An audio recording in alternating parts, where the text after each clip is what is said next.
Hi guys, very good evening to all of you. और आज है सैटरडे।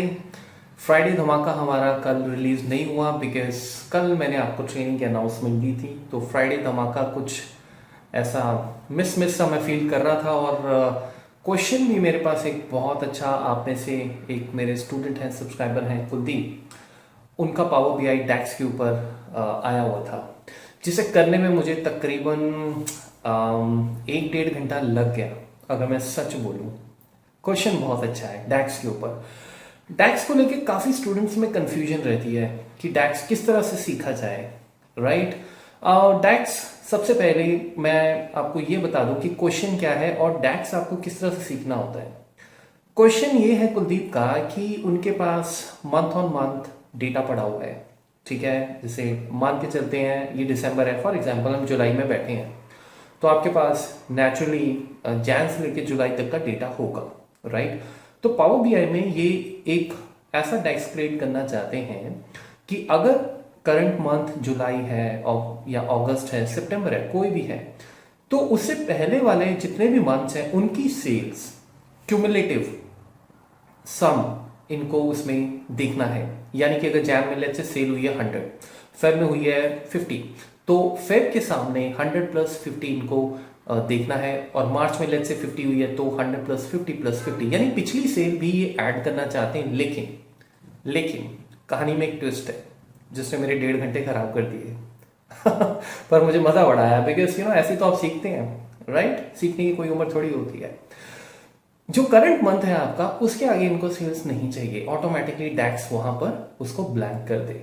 यानी अभी हम दिसंबर में बैठे हैं तो जैन से लेके नवंबर तक का सारा क्यूमुलेटिव मुझे 1 बाय 1 डैक्स में दिखना चाहिए, लेकिन दिसंबर में नहीं दिखना चाहिए और ये ऑटोमेटिकली होना चाहिए, ठीक है। यानी कि जब आप फेब में हैं तो जैन का दिखे, फेब ब्लैंक दिखे, फिर आपके पास और डेटा आ जाता है, अप्रैल में आप आ जाते हैं फॉर एग्जांपल, तो अप्रैल का डेटा नहीं दिखना चाहिए, अप्रैल की सेल्स नहीं दिखनी चाहिए, लेकिन उससे पहले जैन फेब मार्च का टोटल क्यूमुलेटिव ऐड होता जाना चाहिए। यानी कि जैन के सामने उसकी सेल आ जाए, फेब के सामने जैन प्लस फेब आ जाए, और मार्च के सामने जैन प्लस फेब प्लस मार्च की सेल्स आ जाए, और अगर अप्रैल करंट मंथ है तो वो ब्लैंक हो जाए। अब चलिए फटाफट से प्रैक्टिकल करते हैं। और ये फ्राइडे धमाका आज सैटरडे को रिलीज मैं कर रहा हूँ, इसके लिए माफी चाहूंगा, लेकिन मुझसे रहा नहीं गया। मैंने कहा क्वेश्चन भी बड़ा बेहतरीन आ रखा है और फ्राइडे मिस हो गया, तो आपके लिए स्पेशल वीडियो फ्राइडे धमाका में। Thank you so much. तो हमें टैक्स जब बनाना है तो ये करना है, ठीक है ना। इस तरीके से इसको पिछले वाले जो वैल्यूज हैं वो हम इसमें सारी की सारी ऐड करते चलेंगे और क्यूमुलेटिव हमारे पास इस तरह से सबकी सेल्स आती रहेंगी। और ये वाला लेट्स से अगर हमारे अभी हम मई में बैठे हैं फॉर एग्जांपल, ठीक है, तो ये यहाँ पे आके रुक जाएगा और ये वाला ब्लैंक रहेगा। यानी कि ये पूरा का पूरा ऊपर से ऐड होगा जो टोटल सेल आ रही है, ठीक है, और इसमें हमारा अप्रैल का भी ऐड हो जाएगा। तो इस तरीके से कुलदीप इसको देखना चाहते हैं डैक्स के थ्रू। अब इसमें हमने एक चेंज किया है, मैंने इसमें मॉडिफिकेशन की है। वो क्या है, बेसिकली इस टेबल में हम सबका फर्स्ट ऑफ मंथ ले लेंगे, फर्स्ट डेट ले लेंगे, ठीक है। वो आप चाहे पहले एक्सेल में रख लें या फिर आप डैक्स में जाके इसका एक फॉर्मूला बना सकते हैं, वो आपको देखना है, ठीक है। एक्सेल में ज्यादा इजी रहेगा बिकॉज यहीं से फिर सीधा आप डेटा वहां पे अपना ले जा सकते हैं, ठीक है। तो जैसे सपोज अब हमारे पास ये जैन है तो 1 जनवरी 2021 है, ठीक है। उसके बाद फटाफट से एंड ऑफ द मंथ का एक मैं फॉर्मूला लगाता हूँ, ठीक है। एंड ऑफ द मंथ से हमें क्या है कि इसका एंड ऑफ द मंथ का ये होता है कि आपको लास्ट वाली डेट पता लग जाएगी। मैं इसकी फॉर्मेटिंग कर लेता हूँ यहाँ पे फटाफट से, ठीक है, इस तरीके से। तो ये देखिए 31 आ गया, अब इसमें हम एक ऐड कर देंगे, ठीक है। तो ये आप यहाँ पे क्रिएट करें या पावर बीआई में, उससे कोई फर्क नहीं पड़ता है, ठीक है। ये अब आपको समझ आ गया होगा, ठीक है। तो ये हमारे पास डेट्स आ गई। अब देखो यार, प्लान क्या है, क्या करना है, बहुत इजी स्टेप है। ये हमारे पास सारी की सारी सेल्स पड़ी हैं और हमें इनको ऐड करना है, ठीक है। तो इनको ऐड करने के लिए हम लोग एक सिंपल कंडीशन लगाएंगे। कंडीशन क्या लगाएंगे कि इस डेटा में 1 बाय 1 जो भी आपकी फील्ड है उसका कंपैरिजन होगा, ठीक है। उसका क्या कंपैरिजन होगा, उसका कंपैरिजन ये होगा कि जो करंट डेट है यहाँ पे जैन फर्स्ट, ठीक है, क्या वो डेट अपने आप से लेस देन इक्वल्स टू अपने आप से ही है कि नहीं, हम ये कंपैरिजन करने जा रहे हैं। मतलब हम ये कह रहे हैं कि हमें एक ऐसा टेबल बनाना है जिसमें कि हमारे पास जब हम वन बाय वन नीचे जाते जाएं तो करंट जो भी हमारे पास मंथ है उस मंथ से पहले की और उस मंथ तक हमें एक टेबल में ये सारा का सारा डेटा लेके जाना है। यानी कि जब मैं जैन पे होऊंगा तो मैं ये कहूंगा कि जैन डेट इस पूरे टेबल में डेटा लेके दिया जाए जैन के फ्रंट में। ये सारा इमेजिन ये उसमें होगा काम, मतलब आप सामने नहीं देख पाएंगे इसलिए मैं अभी पहले समझा रहा हूं कि इससे लेस देन और इक्वल टू डेट चाहिए, इसी से कंपेयर कर रहे हैं इसी को। आपने कभी ऐसा सोचा होगा, राइट? अब भाई जैन फर्स्ट से less than equal to date क्या होगी इस टेबल के अकॉर्डिंग? ऑब्वियसली जैन ही होगी, फेब तो होगी नहीं, राइट? तो आपके सामने एक टेबल बन के आ जाएगा बैकग्राउंड में जिसमें ये हमारे पास डेटा होगा और हम उस सेल को सम कर लेंगे और यहां पे डैक्स उसको फ्रंट में पेस्ट कर देगा। ठीक है, जब आप नीचे आएंगे अब फिर वही कंपैरिजन करेंगे कि इस डेट से लेस देन इक्वल्स टू जितनी भी डेट है इसी से हम बात कर रहे हैं, इसी को इसके सामने रख रहे हैं। यानी कि ये फेब है और मैं कह रहा हूं कि भाई फेब भाई तेरे से पीछे और तेरे से इक्वल ऑनवर्ड्स यानी कि तेरे तक जितनी भी डेट्स हैं उसका मुझे टेबल चाहिए। तो आप जानते हो कि फेब से लेस देन और फेब इक्वल्स टू दो ही मंथ हैं, एक ये वाला और एक ये वाला। तो आपके सामने एक टेबल बन के आ जाएगा टैक्स को देना चाहिए जिसमें ये दो सेल्स होंगे और हम दोनों को ऐड कर लेंगे और ये बन जाएगा 5। ठीक है, फिर हम यहां पे आके क्वेश्चन करेंगे कि आपसे लेस देन और इक्वल टू डेट हमें चाहिए, यानी आपसे ही कंपेयर कर रहे हैं हम। तो मार्च से छोटी डेट्स कौन सी हैं? ये तीन, जैन और फेब, और मार्च के इक्वल टू कौन सी डेट होगी? ऑब्वियसली मार्च।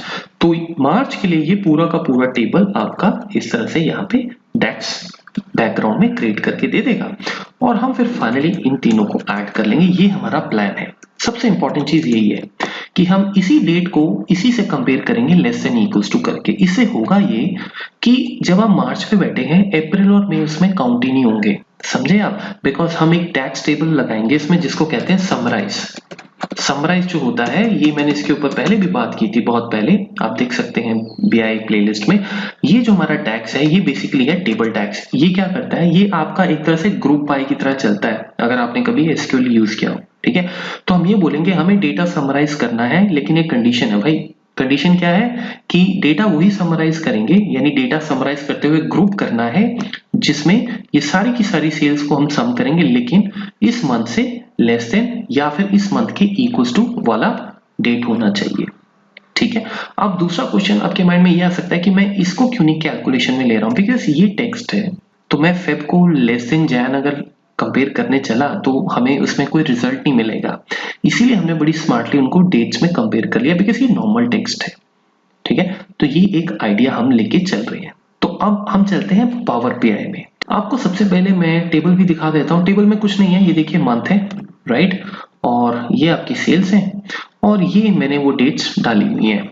चाहे तो आप इसमें डाल लीजिए, कोई फॉर्मूला लगा लीजिए, या फिर आप इसको जहां भी आपका डेटा है वहीं पे इसको एडजस्ट करके यहाँ पे ले आए। ठीक है, सबसे पहले हम लोग इसमें अपना मंथ डाल के देखते हैं और सेल्स डाल के देखते हैं। ठीक है जी, ये आ गया और मैं इसको थोड़ा सा मैं वैल्यूज को बड़ा कर देता हूँ। ठीक है, टोटल की हमें जरूरत नहीं है बट कोई बात नहीं, रख लेते हैं फिलहाल के लिए, क्योंकि ये जैन को मैं कंपेयर फेब या फेब को जैन से कंपेयर हम नहीं कर सकते हैं, इसीलिए ये एज इट इज आप डिस्प्ले के लिए रख सकते हैं, बट जो मेन चीज है वो आएगी डेट से।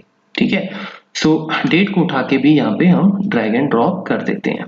तो ये हमारे पास अब एक डेटा तैयार हो गया जिसपे हमें काम करना है। ठीक है, अब देखिए इससे पहले कि हम इफ फंक्शन लगाएं और ये वन बाय वन चीजें चेक करें, आप इफ तो लगा लेंगे, लेकिन इफ लगाने के बाद भी आपको जो मेन काम करना है वो ये करना है कि आपको ये डेटा कोलेट करना है। समझे आप? जैसे कि हमने बात की थी कि हमारे पास यहाँ पे ये डेटा समराइज होके आता रहना चाहिए सो दैट कि हम उसको सम इकट्ठा कर लें। अब जैसे सपोज अगर आप नॉर्मली समराइज फंक्शन पे हम बात करते हैं, समराइज को आप यहाँ पे यूज नहीं कर सकते बिकॉज वो आपका जो है टेबल डैक्स है, तो वो टेबल ही रिटर्न करता है। तो उसके लिए हम लोग अपने यहाँ पे चलते हैं और मैं यहाँ पे न्यू टेबल में जाके आपको पहले समराइज दिखाता हूं, ठीक है, ध्यान से आप इसको समझें। पहले मैं आपको ये बताता हूं कि डेटा समराइज करना कैसे है, ठीक है। तो समराइज बहुत इजी है, अगर आप एसक्यूएल में नॉलेज रखते हैं तो वो थोड़ा सा वैसा ग्रुप बाय की तरह चलता है, बट नहीं भी पता कोई बात नहीं। तो ये देखिए, मैं इसमें लिख देता हूं समराइज। प्लान ये है कि हम सबसे पहले सारा डेटा समराइज करते हैं, ठीक है। समराइज आपको कहता है मुझे टेबल दो, किस बेस पे आपको ग्रुप करना है, यानी वो कौन सी चीज है जो इकट्ठा करना है। जैसे अगर बहुत सारे आपके पास जैन जैन जैन है, ठीक है ना, तो ये उनको ग्रुप कर देगा, ठीक है, एक कर देगा। और उसके अगेंस्ट आपको एक्सप्रेशन में डालना होता है कि आपको काउंट करना है, सम करना है। यानी जैन अगर 10 बार आ रहा है तो वो जो 10 बार आपके सेल्स आ रहे हैं उनको ऐड करना है, एवरेज करना है, वो एक्सप्रेशन में हम लिखते हैं। और नेम में आप लिखते हो कि जो भी आप ऐड या एवरेज करते हो उसके लिए एक फील्ड चाहिए होगा जो वहां डेटा में दिखे, राइट, तो वो आप नाम दे सकते हो। तो देखो जी, हमारा जो बेसिकली इसमें काम है वो ये है कि सबसे पहले आप अपना टेबल देंगे, ठीक है। अब मैं जो टेबल का नाम दे रहा हूं वो हमारा ये वाला टेबल है, करेक्ट। सो मैं इसमें टेबल सिंपल अपना ये वाला टेबल चूज करूंगा, और उसके बाद हम ये बोलेंगे कि हमें ग्रुप क्या करना है, ठीक है। तो हमें ग्रुप जो करना है वो डेट वाइज ग्रुप करना है, हालांकि डेट्स वहां रिपीट नहीं हो रही हैं, विच इज ओके, नहीं हो रही है तब भी ठीक है, ठीक है। उसके बाद आप ग्रुप बाय कॉलम नेम अपना जो है यहाँ पे वो नाम देंगे। तो लेट्स से मैं इसका नाम दे देता हूँ टोटल सेल्स, डन, ठीक है, ये आपका हेडर है। उसके बाद आप एक्सप्रेशन में ये बताते हो कि आपको करना क्या है। अब जैसे हमें टोटल सम करना है, सम किसका करना है, वेल सेल्स का, राइट। सेल्स हमारे पास ये पड़ी हुई है, करेक्ट। अब देखिए, जब ये डेटा मेरा बेसिकली तैयार हो गया, ठीक है, मैं इसको एंटर मारता हूं और हम देखते हैं कि हमारे पास कैसी एक पिक्चर इसमें जो है वो सामने आके दिखती है। ये देखिए आपके सामने यहाँ पे आपको डेट्स दिखी, ठीक है। ये डेट्स की फॉर्मेटिंग है, इसको हम फॉर्मेटिंग को सिंपल कोई बढ़िया सा फॉर्मेट रख लेते हैं, सिंपल वाला, ये वाला ठीक है, ठीक है, क्योंकि हमें टाइम फॉर्मेट नहीं चाहिए। अब ये देखिए, ठीक है, अब इसने क्या किया, इसने एग्जैक्टली आपके सामने वही वाली सेल्स लाके दे दी, करेक्ट। अब आप कहेंगे कि यार इसमें और मेरे मेन टेबल में फर्क क्या है। अगर मैं आपको अपने ओरिजिनल टेबल में लेके ये क्योंकि ये तो हमारा डिफरेंट एक समराइज बेसिक नाम का टेबल बन गया ना, क्योंकि ये टेबल का नाम है। अगर हम अपने वापस टेबल में यहाँ पे जाएंगे, आप देखोगे कि ये वही चीज है, ये डेट आ गया और ये सेल्स आ गया। आप चाहो तो मंथ भी उसमें ऐड कर सकते हो, बट वो मैंने नहीं किया फिलहाल।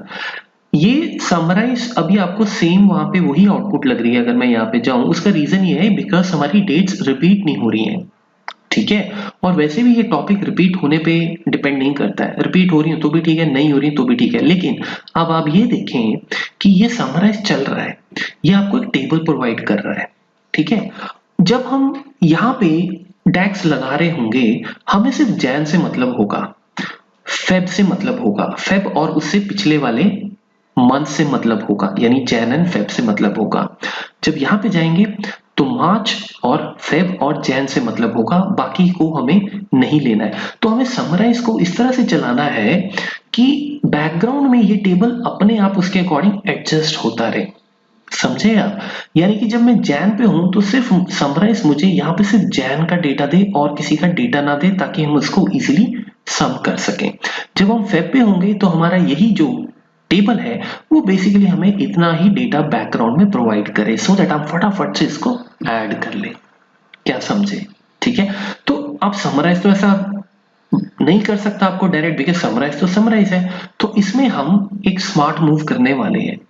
हम एक ऐसा टेबल, एक ऐसा डेक्स ढूंढने की कोशिश करेंगे जो हमें यहाँ पे वो क्राइटेरिया में कि भाई अगर फेब है तो फेब और फेब से लेस देन डेट्स का डेटा ही प्रोवाइड करे। हम ऐसा कुछ करने की यहाँ कोशिश करेंगे, ऐसा डेक्स हम ढूंढने की कोशिश करेंगे जो कंडीशनल पे चल सके, समझे आप।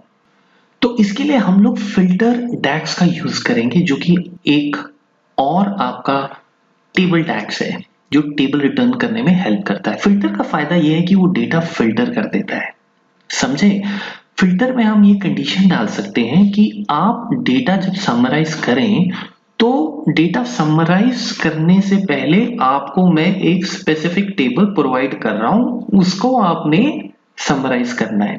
तो इमेजिन कीजिए मैं आपको कहता हूं ये आपका टेबल है, ठीक है, पूरे साल का, लेट्स से मैं आपको ये कहता हूं कि ये ही टेबल है, इसी को आके आप समराइज कीजिए, ठीक है। तो क्या आप क्या करोगे, आपके पास ऑप्शन होगा अप्रैल मई को इंक्लूड करने का? नहीं होगा, बिकॉज मैं टेबल ही आपको ये प्रोवाइड कर रहा हूं।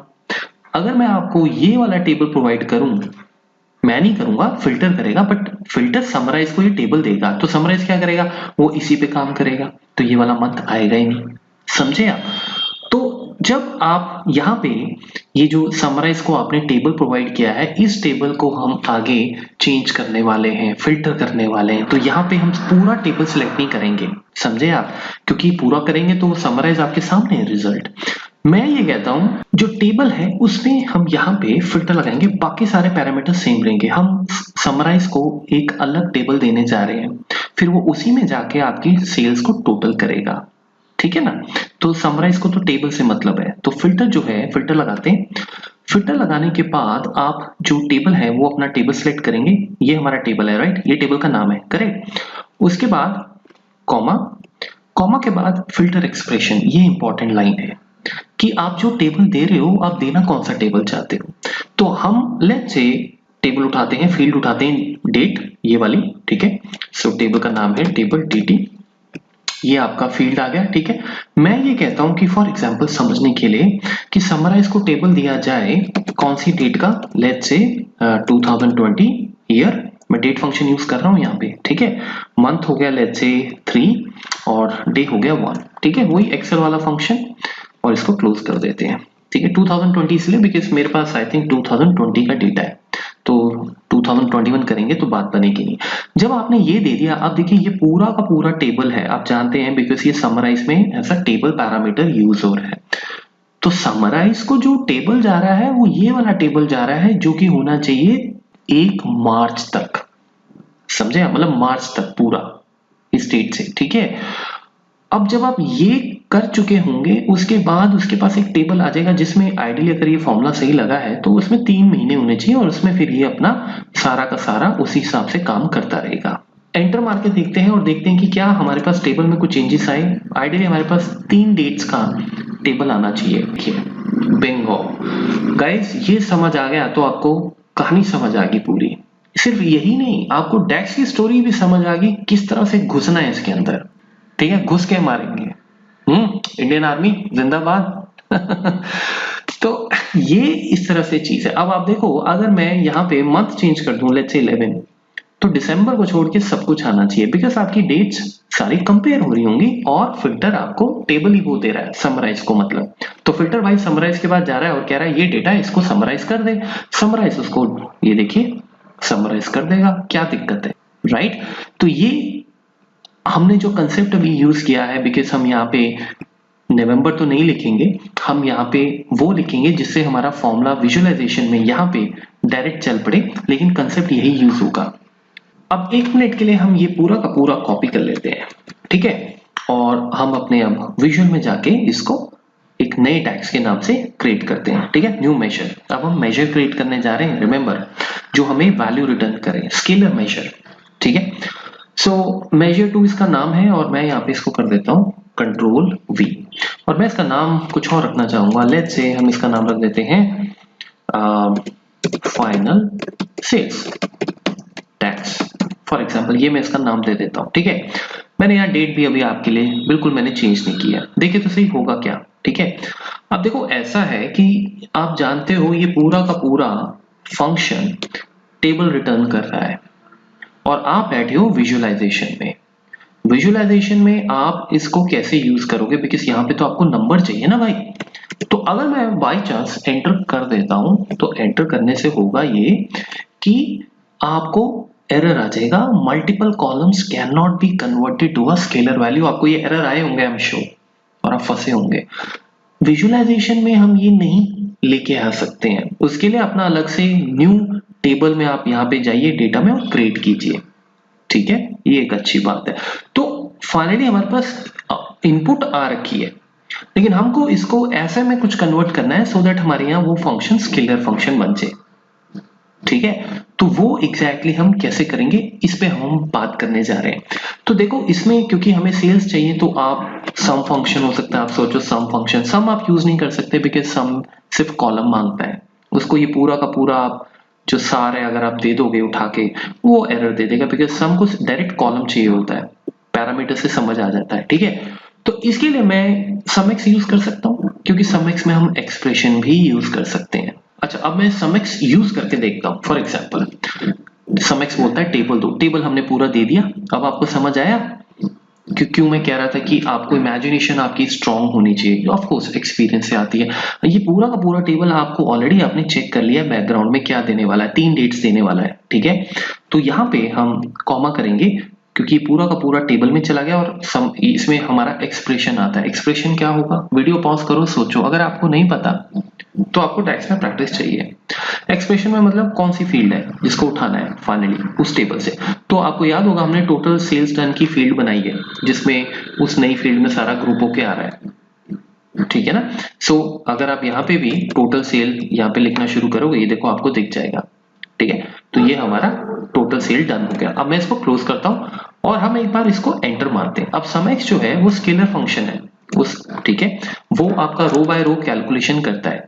तो पहली चीज ये एरर नहीं आएगा कि कैन नॉट बी कन्वर्टेड। अब ये देखिए हमारे पास यहाँ पे फंक्शन तो चल पड़ा, लेकिन आई डू नॉट नो क्या रिजल्ट होगा, तो हम इसको ट्राई करके देख लेते हैं, ठीक है। ये देखिए 1 2 3, मैं जानता हूं आपको अभी ये हो रहा होगा कि कुछ कुछ हम पास आ गए, लेकिन ये तो हमें नहीं चाहिए, राइट। बिकॉज हमें यहाँ आइडियली क्या चाहिए था 6, ठीक है, बिकॉज ये 6 होना चाहिए और ये हमारा 2 + 1 3 होना चाहिए। लेकिन आप देखो काम हो रहा है, ठीक है। अब ये इशू क्यों हुआ है इस पे बात करते हैं। आपको थोड़ा बैकग्राउंड में नॉइस आ रहा होगा, I am very sorry, but थोड़ा सा आज थोड़ा सा नॉइस है। देखो यार हुआ क्या, ये 1 2 3 इसलिए दे रहा है क्योंकि फिल्टर कंटेक्स्ट आ गया। फिल्टर कंटेक्स्ट क्या करता है, वो सिर्फ जैन फेब में जा रहा होगा, क्योंकि पहले आप टेबल में कैलकुलेटेड आप जब यहाँ पे थे तो आपने एक टेबल क्रिएट किया था, वो अलग चीज है। अब आप फिल्टर, अब आप मेजर में आ गए। जब आप मेजर लगाते हैं यहाँ पे किसी भी विजुअल में, तो फिल्टर कंटेक्स्ट कभी भी इग्नोर नहीं होता, फिल्टर कंटेक्स्ट हमेशा चलेगा। तो आपकी पूरी की पूरी कैलकुलेशन बेसिकली जैन 1, ये जैन 1 का ही कैलकुलेशन देगा आपको यहाँ पे, ठीक है। तो जैन 1 उसने देखा होगा, जैन 1 क्या लेस देन मार्च से है, हाँ है, तो वो जैन 1 की सेल उठाएगा, आपको दे देगा। बट हमें तो ये नहीं चाहिए था। हमें क्या चाहिए था, हमें ये चाहिए था कि जब ये कैलकुलेशन हो तो फिल्टर कंटेक्स्ट इसमें बिल्कुल भी हो ही ना। फिल्टर कंटेक्स्ट को देख के कैलकुलेशन नहीं करनी है, नहीं तो सबके सामने वही नंबर दोबारा आ जाएंगे। तो इसके लिए आपको पता होना चाहिए कि जब आप ये फिल्टर लगा रहे हैं, यहाँ पे आप फिल्टर रिमूव का टैक्स लगा सकते हैं, जिसको हम ऑल भी कहते हैं। ऑल का मतलब होता है remove all the filter context, और ये हमेशा मेजर्स में लगता है। तो जब आपने ऑल टेबल बोल दिया, ठीक है, तो अब क्या होगा कि जब ये कैलकुलेशन हो रही होगी बैकग्राउंड में, वो ये नहीं देखेगा यहाँ पे क्या है। इसका मतलब वो पूरा का पूरा टेबल उठाएगा। उस पूरे के टेबल को उठाने के बाद वो ये देखेगा इसमें कौन कौन सी डेट्स हैं लेस देन इक्वल्स टू मार्च, और उन डेट्स को वो देखेगा और फाइनली उनको सम कर देगा। तो अब होने क्या वाला है ये देखिए। सबसे पहले हम मारते हैं यहाँ पे एंटर, ठीक है। जैसे मैं इसमें एंटर मारता हूं, हम इस कैलकुलेशन पे नजर रखेंगे अपनी, ठीक है। ये देखिए समझ आया आपको, उसने 6 उठा के दे दिया, बिकॉज 3 महीने की सेल 6 है। हम अभी भी वहां नहीं पहुंचे जहां हमें पहुंचना है, लेकिन मैं आपको बता रहा हूं चीजें कैसे होती हैं। तो फिल्टर कंटेक्स्ट रिमूव करते ही हमारी आउटपुट चेंज होगी, ठीक है। अब फाइनली जो हमारा अगला स्टेप होगा वो ये होगा, क्योंकि आप समझे नहीं, अगर अभी भी आप सोच रहे हो कि ये 6 तो आ गया, बट अब मैं क्या करने वाला हूं। हम लोग ये डेट यहां नहीं लिखेंगे। क्यों नहीं लिखेंगे, क्योंकि ये हमेशा 3 मंथ्स का ही डेटा देगा। अगर मैंने यहां पे लिख दिया 4 तो क्या होगा, तो 1 + 2 + 3 + 4 7 8 9 10, तो पूरे के पूरे टेबल में जब बैकग्राउंड में कैलकुलेशन हो रहा होगा, पूरा डेटा निकाला उसने, निकालने के बाद उसने कहा अच्छा फिल्टर लगा हुआ है, तो फिल्टर लगाना शुरू किया और देखा कि अरे भाई 4 ही डेट्स हैं, बाकी डेट्स को रफा दफा करो, ठीक है। फाइनली सेल्स मिल गया, 4 रोज का डेटा उसको ऐड कर दिया। तो यहाँ पे वो चीज हो जाएगी, अगर मैं एंटर मारूं, ठीक है, तो यहाँ पे हमारे पास 4 भी ऐड हो जाएगा, आई थिंक 10 हो जाएगा फिर, ठीक है। ये देखो 10 हो गया। यहीं पे हमें वो कमाल करना है, वो ये करना है कि हम किसी स्पेसिफिक डेट को लिखेंगे नहीं। मैंने आपको क्या बताया था, इसी डेट के सामने जब हम ये कहेंगे कि इसी डेट से लेस देन इक्वल्स टू इसी डेट तक जाना है, तो फेब से लेस देन इक्वल्स टू क्या होगा, जैन एंड फेब। मार्च से लेस देन इक्वल्स टू क्या होगा, जैन फेब मार्च। ठीक है, सो मैं यहाँ पे दोबारा से उसी फील्ड को यहाँ पे less than equals to table dt करने वाला हूँ। वो सबसे पहले यहाँ देखिएगा जैन फर्स्ट, यहाँ पे जैन फर्स्ट से लेस देन इक्वल्स टू क्या होता है, जैन ही होता है, तो आइडियली इसको सेल्स यहाँ पे 1 दे देना चाहिए, फिर वो यहाँ पे जाएगा, क्योंकि कैलकुलेशन तो ऐसी होगी ना। फिल्टर कंटेक्स्ट यहाँ पे हम देखेंगे, फिल्टर कंटेक्स्ट देखेंगे, लेकिन वो साथ में ये भी देखिएगा भैया ऑल लगाया हुआ है, तो पूरा डेटा उठाओ। पहले पूरा डेटा उसने बैकग्राउंड में उठा लिया 12 महीने का, लेट्स से 12 महीने में, फिर उसने देखा यहाँ पे डेट क्या है, ठीक है ना, यहाँ पे डेट क्या है, फेब, ठीक है, ये वाली फेब जो हम यहाँ लिखे, इस फेब से लेस देन इक्वल्स टू क्या होता है, जैन और फेब, तो वो क्या करेगा, जैन और फेब का डेटा उसको दे देना चाहिए, समझे आप। अच्छा चलो एंटर मारते हैं, देख अब देखो उसने पूरा टोटल दे दिया आपको 28। ये क्यों दिया उसने, अभी यहाँ पे जो ये टेबल dt हमने फील्ड चूज किया है, इसको एग्रीगेट में लेके आएंगे, तो आप इसको मिन फंक्शन के अंदर लेके आ सकते हैं, समझे आप। मिन फंक्शन से क्या होगा कि मिन फंक्शन उसी डेट का, अगर मैं बोलूं कि आपके सामने फरवरी और मैं बोलूं उसका मिनिमम क्या होगा, ऑब्वियसली वही फंक्शन होगा। मैं आपको अगर एक्सेल में लेके जाऊं, इमेजिन करो 2 रखा हुआ है मैंने, और मैंने कहा भाई इसका मिनिमम बताओ, आप बोलोगे अरे भाई एक ही नंबर है तो 2 ही तो होगा, राइट। लेकिन क्योंकि डैक्स है तो हमें इसको इस तरह से उसको एग्रीगेट फंक्शन में कन्वर्ट करना होगा, ठीक है। क्योंकि जब वो यहाँ पे जाएगा वो देखेगा फरवरी 1, यहाँ से तो फील्ड पिक होगी, लेसन उसी का मिनिमम क्या होगा, सेम वही चीज होगी, ठीक है। तो आइडियली हम कर वैसे कुछ नहीं कर रहे हैं, लेकिन एक कंसेप्ट फॉलो कर रहे हैं, ठीक है। और उस कंसेप्ट को फॉलो करने के लिए इस तरीके से हमें चलना होगा, मेन फंक्शन लगाना होगा। बेंगो जैसे आपने मेन फंक्शन लगाया, आपके सामने ये देखिए आंसर आ गया 1 1 + 2 3 1 + 2 + 3 6 6 + 4 10 10 + 1 11 11 + 2 13 13 + 3 16। कुलदीप जी आप महान हैं, आप सच्ची में बड़े महान हैं, मजा ही आ गया था। ऐसे क्वेश्चंस गाइस आप लाते रहिए, हम फ्राइडे स्पेशल में पूछते रहेंगे। हाँ अब यहाँ पे जो हमारा लास्ट जो हमारा ट्विस्ट है इसमें, वो ट्विस्ट जो मतलब ट्विस्ट नहीं है, एंड जो स्टोरी है वो ये है कि भाई अब क्योंकि दिसंबर चल रहा है, करेक्ट, तो अगर दिसंबर चल रहा है तो भाई हमें दिसंबर का नहीं चाहिए डेटा, करंट मंथ यूज किया हुआ है मैंने, ठीक है। ये ऑटोमेटिकली आपका आज की डेट उठाएगा और उसमें से -1 कर देगा। -1 मैंने इसलिए किया है बिकॉज ये 2021 चल रहा है और मेरे पास डेटा 2020 का था, तो आपको ये करने की जरूरत नहीं पड़ेगी, ठीक है। तो जो इंपॉर्टेंट काम है वो ये है कि आप यहाँ पे अपने हिसाब से जो मंथ है वो दे सकते हैं।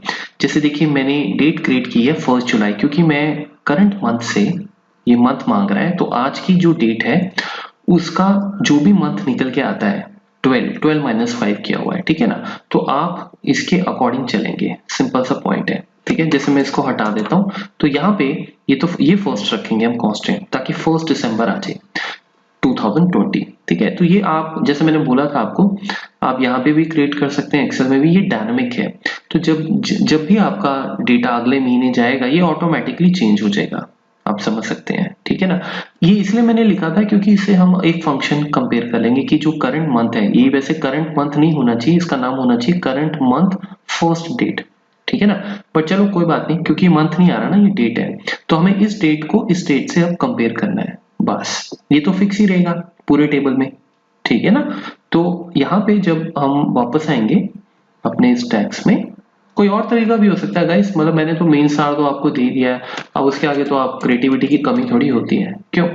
तो आप सबसे पहले dt लगाएंगे, जो आपका टेबल dt है, सॉरी इफ थोड़ा सा यहाँ चलते हैं और यहाँ पे मैं डालता हूँ लॉजिक टेस्ट, ठीक है। सो टेबल में टाइप करता हूँ टेबल dt, तो ये देखिए जब मैं टेबल dt यहाँ टाइप कर रहा हूँ तो वो मुझे नहीं दिख रहा है, क्यों, क्योंकि जब आप इफ लगा रहे हैं, अब ये एज अ मेजर लगा रहे हैं, तो जब आप कोई चीज एज अ मेजर लगाएंगे तो नेचुरली आपको उसको मैंने बोला था एग्रीगेट फंक्शन में कन्वर्ट करना होगा, ऐसे नहीं चलेगा, ये कैलकुलेटेड कॉलम नहीं है, ठीक है। तो आप यहाँ पे इसको मिन लगा सकते हैं, ठीक है। मिन लगाने से क्या होगा, वो मिनिमम आपको उसका दे देगा, आप मैक्स भी लगा सकते हैं, आपकी मर्जी है, बिकॉज अल्टीमेटली जब कैलकुलेशन होगी तो वो ऐसे होगी, ठीक है। ये देखा जाएगा, ये देखा जाएगा, तो जब आप यहाँ पे अब देखिए मैं मिन लगाता हूँ तो मिन में अब मुझे वो टेबल मिल जाएगा, ठीक है। ये देखिए मिल गया, तो इसका मिनिमम क्या होगा, मतलब जब आप इस डैक्स को यहाँ ड्रॉप करेंगे तो वो इन्हीं के मिनिमम डेट्स को देखेगा, इसका मिनिमम वही होगा, समझ रहे हो आप। ये नहीं सोचना है कि पूरे टेबल का मिनिमम होगा, नहीं, फिल्टर कंटेक्स्ट एक्शन में आएगा ना, ठीक है। सो वी विल सिंपली से कि मिनिमम डेट इक्वल्स टू, इसको भी मिनिमम आप लगाएं और उसके बाद हमारा जो हमने टेबल करंट मंथ का फील्ड चूज किया हुआ है वो करेंगे, ठीक है। वो मैंने आपको दिखाई दिया। अगर दोनों सेम है, दोनों की डेट अगर सेम आती है तो रिजल्ट में हम ब्लैंक प्रिंट कर देंगे, ठीक है। और अदरवाइज ये आपका ट्रू में तो आपको पता ही है फिर क्या होने वाला है, वो सारी की सारी कैलकुलेशन इसके अकॉर्डिंग होगी, ठीक है। यहाँ पे ब्रैकेट्स वगैरह का ध्यान रखें। चलिए एंटर मारते हैं, देखते हैं। तो मैं इसको बोल रहा था कि आपको एग्रीगेट फंक्शन लेके आना होता है। ये देखिए आपका आ गया आंसर, राइट। सो नेचुरली अगर आप जुलाई में बैठे तो अगस्त सितंबर अक्टूबर नवंबर दिसंबर डेटा आपके पास होगा ही नहीं। तो जब होगा नहीं तो नेचुरल सी बात है, यहाँ पे वो आपका ये फंक्शन भी आपको जुलाई रिटर्न करेगा 1 जुलाई, और यहाँ पे आपने ऑलरेडी सबकी फर्स्ट डेट्स ले रखी हैं, तो उसके अकॉर्डिंग आपका ये टैक्स तैयार हो गया, ठीक है। ये है, आप इसको पूरा देखें। आप यहाँ पे मैं वीडियो पॉज कर देता हूँ, ठीक है। कमेंट सेक्शन में भी मैं टैक्स आपके लिए प्रोवाइड कर दूंगा, कोई दिक्कत नहीं है। तो आप इस तरीके से इस पे प्रैक्टिस कर सकते हैं, ठीक है। सो उम्मीद है गाइस आपको ये फ्राइडे धमाका, गलती से हो गया सैटरडे धमाका, पसंद आया होगा। और कुलदीप आपका एक बार फिर से बहुत बहुत शुक्रिया। तो चलिए गाइस मिलते हैं फिर बहुत जल्दी। Thank you.